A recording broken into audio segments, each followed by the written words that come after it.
Rasmussen. Ryan and Heather did all the hard work, but I also helped organize the Pacific Northwest Drupal Summit. So thank you, everyone. Appreciate it. I'm also like a little bit low energy today. I'm sorry, but so like the these are just some like. I used to work at Acme. I worked there for 9.5 years, and I feel like still just recently started at GitLab. So go easy on me with the GitLab questions. I don't know everything that I should yet, but this year working there has been fun because the team that has been working on like the issue queue and the feature enhancements, GitLab's been doing a bunch of things about AI. Ask somebody else about it. It's great, but it's not this conference. I thought, well, if I'm working on a small project in Drupal, like looking at some of the features we rolled out this year, I'm like, these are fun things that I would play with and use. And then I got inspired by Eric Baldwin's talk about what kind of things that he would include in documentation and what kind of like processes you'd include in documentation. So I was last night updating some of my slides. So bear with me a little. That's just like my intro. I'll show you when we get to that part. So hopefully some of it's slides, and hopefully my computer cooperates with me and I'm showing you live out of a sample issue queue what I'm talking about. But anyway, that's my intro. It's just a few things. Maybe we'll be done early and can play for a minute. But feel welcome to ask questions. Thank you to our fabulous sponsors. We really, really, really appreciate them. Yeah, and all the individual sponsors, people who stood up. And I'm not just saying that because my name's on the list. It takes everyone. So a lot of times, this is my reminder to myself that GitLab it's an open source project, and it has a community edition on the Omnibus package. You can download and run it yourself. It's great.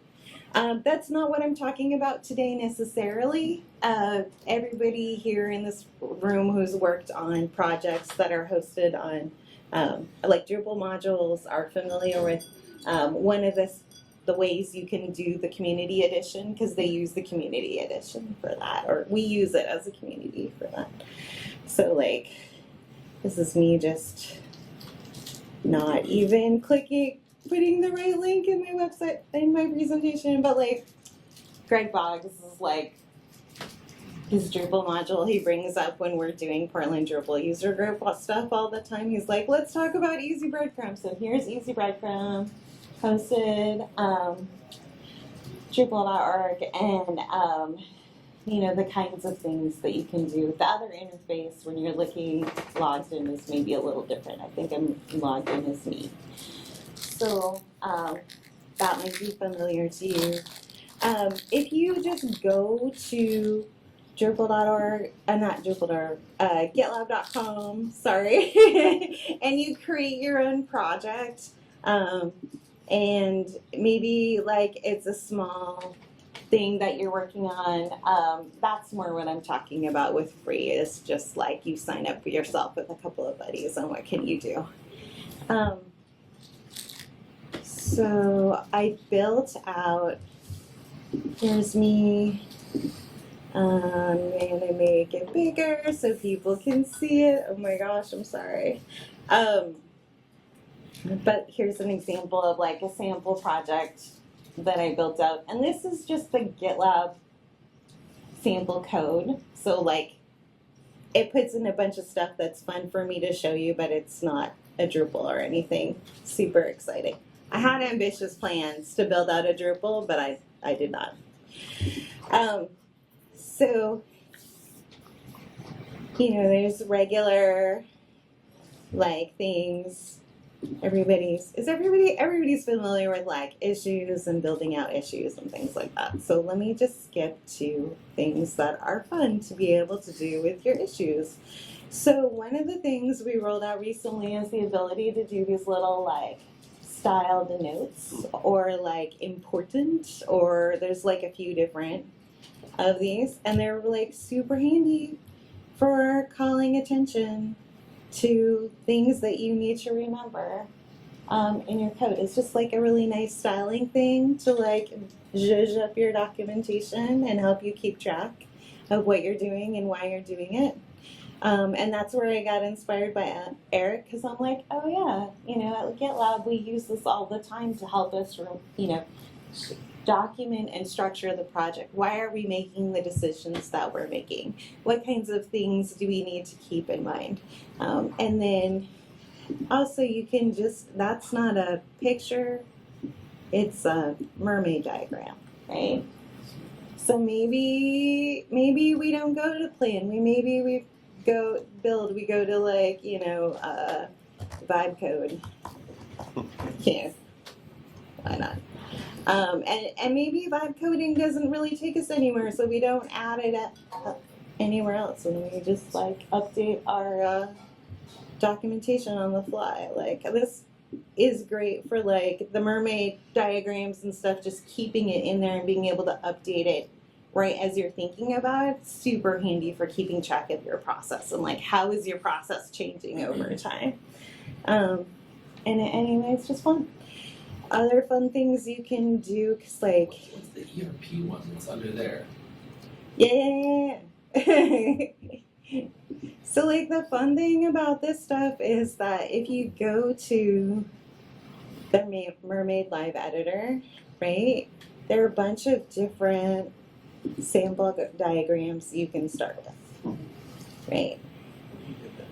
Oh, cool. And these are really handy for like, okay, I want to build out this kind of chart and I want to be able to keep track of it really easily in notes. And maybe this isn't just GitLab, it's like just general advice, but it is really handy for like thinking through your process. I like this one for like, sometimes I get a little lost with like the way Git is showing me all the different branches and everything, and I'm like, okay, where am I? And like, how did it go? And there's some really great presentation tools like built in the thing, but I have to like think through it myself. Like, anyway, these are kind of nice for like just throw it in a live editor and play around with it. And are we really going where we think they're going? And like double check that against reality. So. Is this mermaid thing separate from GitLab? Yes. But you can take this code, and as long as you Having like in an issue, as long as you are telling the theme that it's mermaid, you can just copy paste it in. so like GitLab has this mermaid markdown integration. That's kind of unique for GitLab, right? Yeah, I mean it's probably like in other things too, but GitLab flavored markdown supports this. It's becoming pretty popular. Yeah, That's super cool. Mm-hmm. it's just neat.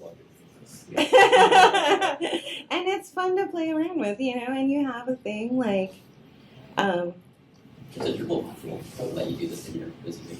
yeah, and just incorporating that kind of tooling is just really like helpful for thinking through. Also, like sometimes somebody will bring you a problem and they'll be thinking of it as like a coding problem, but as you're working through it, you're realizing that's really like a business process problem.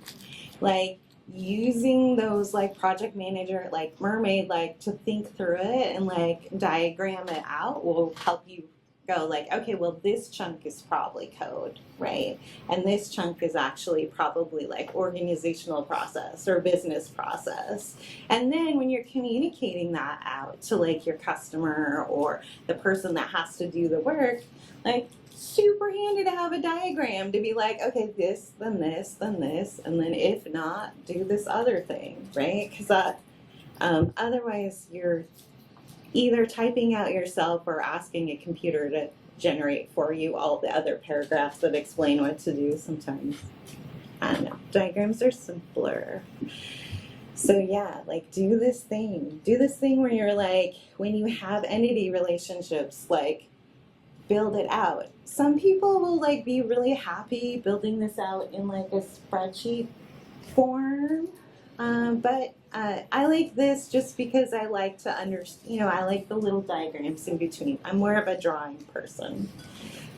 Use these tools to like help you make it clear for other people. I guess I'm not really talking about GitLab so much as tool using, but that's okay. We're chilling. We're having fun. So another thing that we released, and then I guess too, like, going back just to the markdown, right? Because this is just, it's not super exciting, it's just markdown. But having these call outs or having like the structure in your markdown, kind of like having the structure in your external code, like just makes it easier to communicate. Make sure you call out which things aren't just bold, but which things are actually important. So I feel like I'm kind of probably echoing other people here, but it's nice.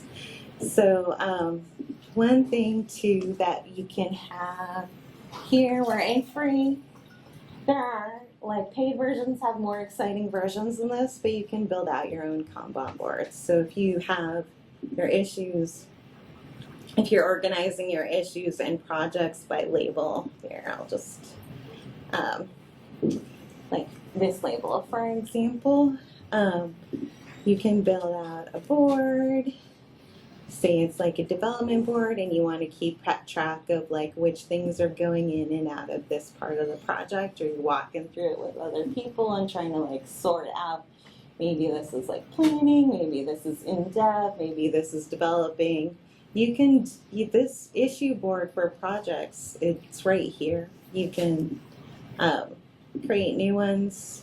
You can create one for each developer. You can create different ones for different chunks in the project. It's a handy way to organize and like grid things out quickly in a meeting. Whether you're choosing to perform that as like, people were talking earlier, sessions about theater around meetings, but really what are you doing? You're getting together, sorting out where are we in this workflow? How many of these have been done?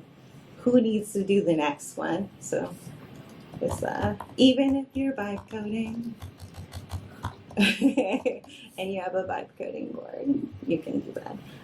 The nice thing too is you can also set milestones and it'll show up in the free version.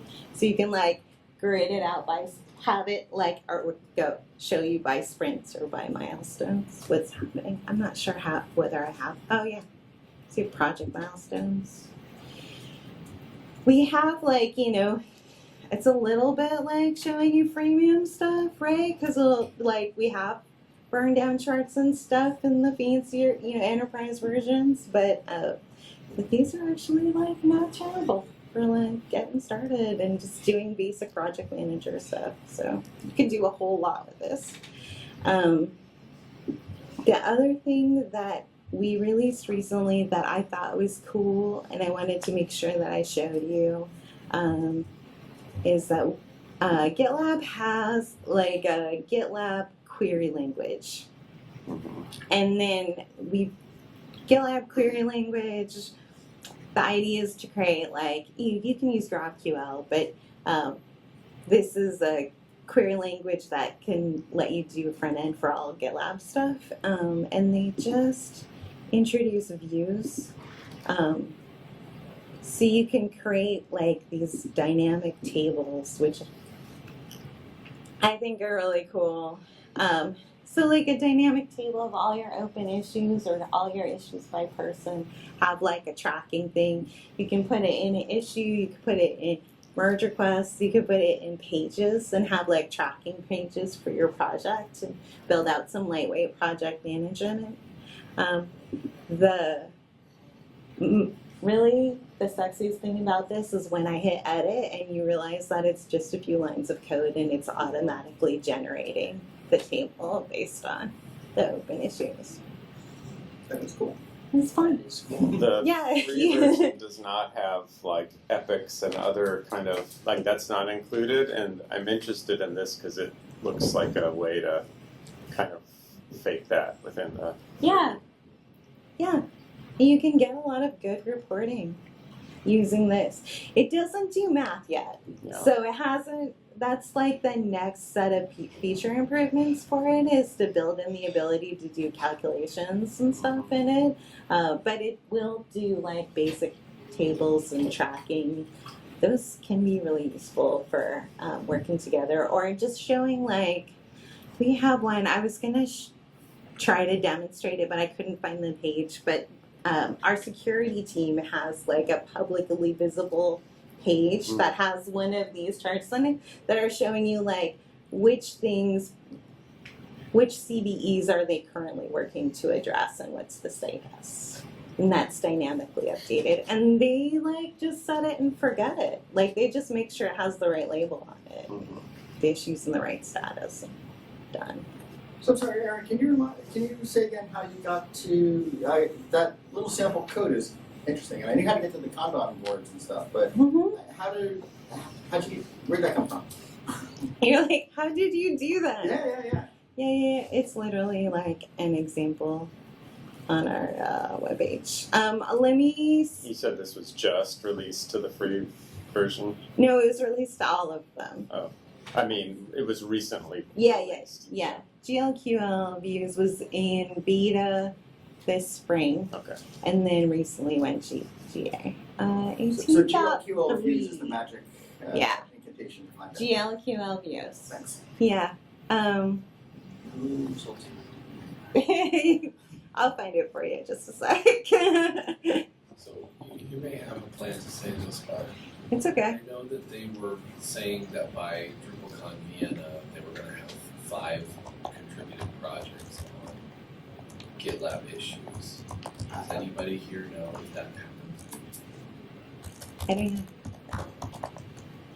They're not going to do it for all, 10,000 projects, but they were going to take 5, good actors, I guess, and put them in there. And put the issue. So switch them from Drupal.org Yeah. issues to GitLab issues. But they were ready to do it, but they wanted to do it on a small group to make sure that there were no. And there's also, it's a one-time forward-only migration. There is no. Go backwards. So they're going to take all of Drupal issues and put them into GitLab issues at some point. Someday. But Yeah. in theory, 5 of them are there now because they have to. Oh, that would have been done by the project, right? By the people working on the team that works. Yeah, I don't know. That's a different there may be team like that a I work Drupal in. blog post or something, I don't know. Yeah. And you're showing us some of the cool things we're going to get in the Drupal community when that happens, right? It's hard going into the Drupal issue queue after using this. Yeah, it is. This looks pretty cool. I have a feeling Drupal team is using their version of Community Edition and may have made it like strongly resemble what they were using before. So this is me trying to be diplomatic because I don't know.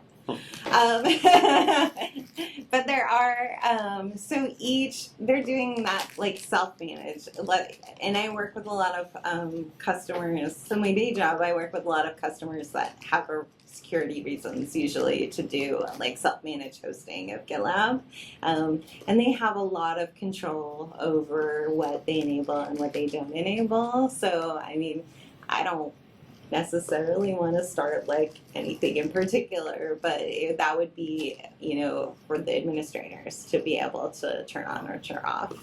Because the Drupal GitLab is self-hosted within the Drupal Association. Yeah. Okay, that's cool. Yeah, the Drupal Association has a lot of control over what's turned on and turned off, and then what version that they're on. So some of the things that I'm showing you are really unique to like the versions that we released in the last few months, and full transparency, it's because I've only been there the last few months and I have to learn every month, like, this is the cool new stuff we release. So that's really top of mind for me. So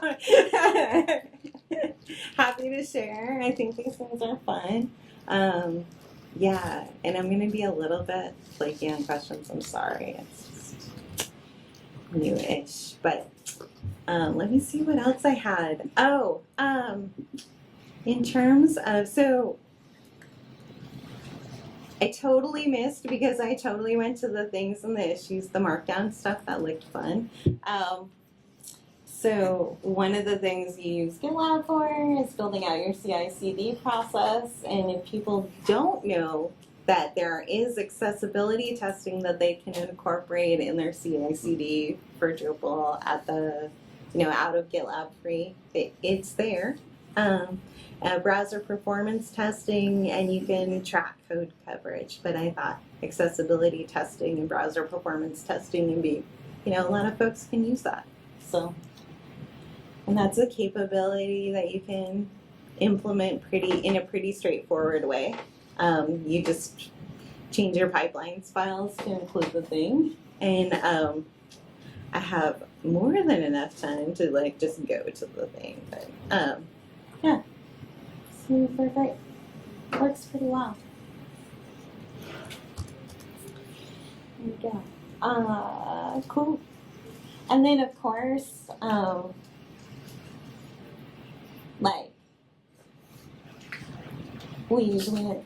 usually end up talking about security testing and a bunch of other scanning and shifting security left. So you're doing your testing right after you're doing your code testing. So you have everything in mind. So you understand you're not having to go to the security testing results months later. You're right in the flow working, and you can still remember why you made the decisions. Of course, I'm going to encourage you to document why you made the decisions and your issues and stuff, but that's all incorporated in GitLab too.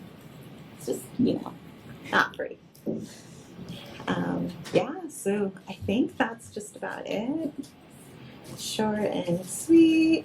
Get Shoeboards, GLQL, value stream analytics. Always good to have the metrics. And what is the value stream analytics? Here, I'm just gonna show you a demo because I don't have any projects built up enough to do the cool stuff. So it helps you keep track of. Oh, here, let's make it bigger so you can actually see your metrics. So you can look every time. And if you want to track particular data filters, you can do that. You can look at what's happening at each stage, why ours are, part of this is just accounting, and part of it's just helping you understand how fast are you working on the project, what's your velocity, where people stuck. Sometimes they can pull up stuff that maybe you don't realize about, you're in a particular sticky widget and you don't realize it until you're looking at the analytics going, oh, hey, we feel like we're really stuck here. Do we need a different approach? Yeah. Sometimes too, there's a technical issue and all your pipeline stubs are failing and it's something dumb and you don't realize it until you're have everybody talking to each other. It really helps when you're working asynchronously. And of course the bosses like it. Anyway, The more silos you have, the less people talk to each other. Yes. It's true. Or if you're on a really distributed team, I've been part of companies that are really global for the last 20 years, and sometimes people are just flat out working in different time zones. By time zone. Yeah. GitLab is that way, right? Yeah. I mean, to a certain extent, when I worked at Acquia, it was like that too. Yeah. Yeah. So that I was supposed to remove from the presentation, but our work here is done. Thank you, everyone. Thank you. Thank you.